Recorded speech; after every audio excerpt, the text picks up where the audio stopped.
ರೈತ ಬಾಂಧವರೆಲ್ಲರಿಗೂ ನಮಸ್ಕಾರಗಳು.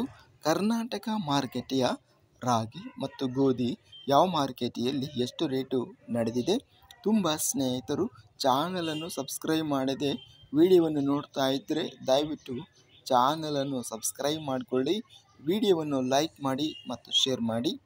ಸೂರ್ಯಕಾಂತಿ ಬೆಲೆಗಳ ವಿವರಣೆಯನ್ನು ಮೊದಲನೇದಾಗಿ ನಾವು ನೋಡ್ತಾ ಇದ್ದೀವಿ. ದಿನಾಂಕ 12 ಮೇ 2025.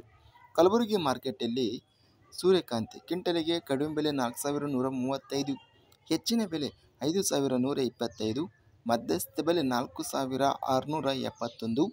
ಚಿತ್ರದುರ್ಗ ಮಾರುಕಟ್ಟೆಯಲ್ಲಿ ಸೂರ್ಯಕಾಂತಿ ಎಲ್ಲ ಬೆಲೆ 5,393 ರೂಪಾಯಿ ರೇಟು ಇದೆ. ದಾವಣಗೆರೆ ಮಾರುಕಟ್ಟೆಯಲ್ಲಿ 6,106 ರೇಟು ನಡೆದಿದೆ. ಬಾಗಲಕೋಟೆ ಮಾರುಕಟ್ಟೆಯಲ್ಲಿ ಸೂರ್ಯಕಾಂತಿ ಕ್ವಿಂಟಲಿಗೆ ಕಡಿಮೆ ಬೆಲೆ 4,811, ಹೆಚ್ಚಿನ ಬೆಲೆ 5,109, ಮಧ್ಯಸ್ಥ ಬೆಲೆ 4,995. ವಿಜಯಪುರ ಮಾರುಕಟ್ಟೆಯಲ್ಲಿ ಸೂರ್ಯಕಾಂತಿ ಕ್ವಿಂಟಲಿಗೆ ಗರಿಷ್ಠ ಬೆಲೆ ಹೆಚ್ಚಿನ ಬೆಲೆ 5,500, ಕಡಿಮೆ ಬೆಲೆ 4,832, ಮಧ್ಯಸ್ಥ ಬೆಲೆ 5,166. ಹಿರೇಕೆರೂರು ಮಾರುಕಟ್ಟೆಯಲ್ಲಿ ಸೂರ್ಯಕಾಂತಿ ಕ್ವಿಂಟಲಿಗೆ ಎಲ್ಲ ಬೆಲೆ 5,350 ರೂಪಾಯಿ ರೇಟು ನಡೆದಿದೆ. ಗೋಧಿ ಬೆಲೆಗಳ ವಿವರಣೆ. ಕಲಬುರಗಿ ಮಾರ್ಕೆಟಲ್ಲಿ ಗೋಧಿ ಕ್ವಿಂಟಲಿಗೆ ಕಡಿಮೆ ಬೆಲೆ 2,540, ಹೆಚ್ಚಿನ ಬೆಲೆ 3,350, ಮಧ್ಯಸ್ಥ ಬೆಲೆ 2,825. ದಾವಣಗೆರೆ ಮಾರುಕಟ್ಟೆಯಲ್ಲಿ ಗೋಧಿ 1,800 ರೂಪಾಯಿ ಇದೆ.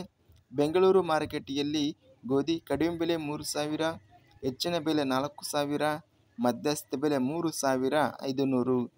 ವಿಜಯಪುರ ಮಾರುಕಟ್ಟೆಯಲ್ಲಿ ಗೋಧಿ ಕ್ವಿಂಟಲಿಗೆ ಕಡಿಮೆ ಬೆಲೆ 2,250, ಹೆಚ್ಚಿನ ಬೆಲೆ 2,940, ಮಧ್ಯಸ್ಥ ಬೆಲೆ 2,595.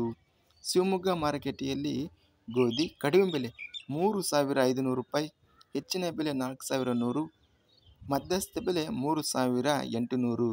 ಹುಬ್ಬಳ್ಳಿ ಮಾರುಕಟ್ಟೆಯಲ್ಲಿ ಗೋಧಿ ಕಡಿಮೆ ಬೆಲೆ 2,210, ಹೆಚ್ಚಿನ ಬೆಲೆ 2,609, ಮಧ್ಯಸ್ಥ ಬೆಲೆ 2,400. ಇದಿಷ್ಟು ನಿನ್ನೆ ನಡೆದ ಕರ್ನಾಟಕ ಮಾರುಕಟ್ಟೆಯ ಸೂರ್ಯಕಾಂತಿ ಮತ್ತು ಗೋಧಿ ಬೆಲೆಗಳ ವಿವರಣೆ. ಇಂಥ ತಾಜಾ ಮಾರುಕಟ್ಟೆಯ ಬೆಲೆಗಳ ವಿವರಣೆಗಾಗಿ ನಮ್ಮ ಚಾನಲನ್ನು ಸಬ್ಸ್ಕ್ರೈಬನ್ನು ಮಾಡಿಕೊಳ್ಳಿ, ಪಕ್ಕದಲ್ಲಿರುವ ಗಂಟೆ ಸಿಂಬಲವನ್ನು ಪ್ರೆಸ್ ಮಾಡಿ. ಹೀಗೆ ಮಾಡಿದರೆ ನಾವು ಅಪ್ಲೋಡ್ ಮಾಡುವ ಪ್ರತಿ ವಿಡಿಯೋಸ್ ನೋಟಿಫಿಕೇಷನ್ ಆಗುತ್ತವೆ. ವಿಡಿಯೋವನ್ನು ಲೈಕ್ ಮಾಡಿ, ಸ್ನೇಹಿತರಿಗೆ ಮತ್ತು ರೈತ ಬಾಂಧವರಿಗೆ ಶೇರ್ ಮಾಡಿ. ಧನ್ಯವಾದಗಳು. ಜೈ ಜವಾನ್ ಜೈ ಕಿಸಾನ್.